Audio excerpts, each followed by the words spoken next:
Binalikan ko ang mga video ko. Hinanap kita doon. Pero isang gulong ang nakita ko na nakabitin. Naglaro muna ako. Mag-isa. Baka sakaling mamaya makita na kita.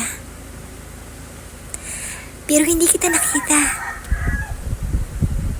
Hinanap ko ulit ang mga video ko. Narito ang sasakyan na sinakyan natin. Narito ang lugar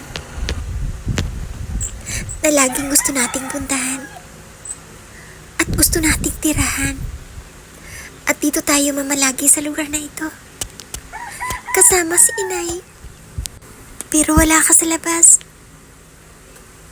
Pero alam na alam ko naman na nandiyan ka sa loob ng bahay ng kumare mo. Pero hindi ako pumasok dyan. Nadala ang camera ko. Dahil ng mga oras na yun, busy ako sa paggawa ng video ko. Para lang may upload ako pag uwi ko sa Maynila. Mabuti pa ang mga kamuting ito. Nakita ko sa likod ng bahay. At ang timba, nabitbit ko siya para pumunta sa balon at umigib ng tubig nang paulit-ulit. Habang pinagmamasdan ko ang aking pag-iigib ng tubig, biglang pumatak ang aking mga luha. Dahil kung nakakalakad ka lang, baka tayong dalawa ang nagbibideo. Ikaw ang umahawak ng camera ko at ako naman yung nag-iigib. O ikaw yung nag-iigib at ako yung umahawak ng kamerang ito. Kapag namimiss kita, binabalikan ko ang mga video na kasama kita kahit hindi kita nakikita.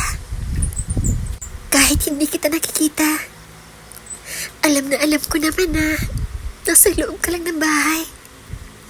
Nung buhay ka pa, hindi ko natanong sa'yo kung nasalukan mo na ba ang balon na ito. O nakakalakat ka pa ba nun nang gawin ang balon na ito? Pero alam mo ba na kahit wala ka na, gusto ko pa rin pumunta sa lugar na to.